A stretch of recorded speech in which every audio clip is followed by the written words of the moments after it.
అని చెప్పి ఈ సందర్భంగా మనం ప్రశ్నించుకోవాల్సిన అవసరం ఉంది. అదే రోజున ఆ రోజు చెప్పారు ఆయన సుబ్బారెడ్డి గారు కూడా చూస్తే తిరుపతి దేవస్థానంలో టికెట్లు పెంచిస్తే ఇంతగా బాగా డబ్బులు వస్తాయని చెప్పారు. అదే టైంలో జగన్మోహన్ రెడ్డి గారు ఇంకో స్కీమ్ చెప్పారు. లిక్కర్ మీద రేట్లు ఎందుకు పెరుగుతున్నాయని అడిగితే లిక్కర్ తాగడం మానేస్తారు, రేట్లు ఎక్కువ పెంచితేనే.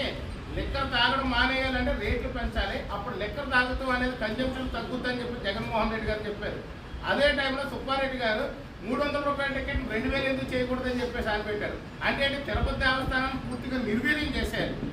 ఎప్పుడైతే టికెట్ రేటు పెంచేస్తారో తిరుపతి వెంకటేశ్వర స్వామి దర్శనం కూడా పేద ప్రజలకు కానీ మధ్యతరగతి ప్రజలకు కానీ దర్శనం అందుబాటులో ఉండకూడదు అనే ఒక కాన్సెప్ట్తోనే ఆ రోజు సుబ్బారెడ్డి గారు కూడా తిరుపతికి ఆయన చైర్మన్ చేయడం అనేది ఎంత దౌర్భాగ్యం చూడండి. హిందువులు చేసుకున్న దౌర్భాగ్యం ఇది, ఆంధ్రులు చేసుకున్న దౌర్భాగ్యం. విదేశాల్లో ఉన్నటువంటి శ్రీ వెంకటేశ్వర స్వామి కలియుగ దైవం అలాంటి వారి యొక్క ప్రతిష్టనే భంగం కలిగించేటట్టు పనిచేసిన వైసీపీ ప్రభుత్వానికి ఎన్డీఏ ప్రభుత్వం ప్రజల పక్షాన్ని నిలబడినటువంటి ఎన్డీఏ ప్రభుత్వం ఎంత తేడా ఉందో ప్రజలు గమనించాలని చెప్పి ఈ సందర్భంగా తెలియజేస్తున్నాను.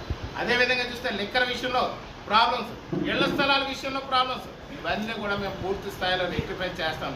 ఖచ్చితంగా తిరుపతి వెంకటేశ్వర స్వామికి తరపున ఏదైతే ఉందో ఆ యొక్క ప్రాయశ్చిత్తంగా అక్కడ జరిగినటువంటి లడ్డూ ప్రాయశ్చిత్తంగా మేము 108 మంది ఇక్కడ రాజనగరం నియోజకవర్గంలో దీక్ష తీసుకుని రోజు కూడా ప్రాయశ్చిత్త హోమాలు చేస్తూ 11 రోజుల పాటు రేపటి నుంచి దీక్ష తీసుకుని కూడా మేము యొక్క వెంకటేశ్వర స్వామికి మనం జరిగినటువంటి అపచారాన్ని మన్నించమని కోరుతూ 11 రోజుల పాటు ప్రతిరోజు ప్రాయశ్చిత్త హోమం 108 మంది ఇక్కడ కార్యకర్తల ముందు మొదటగా మేమంతా కూడా దీక్ష తీసుకుంటాము.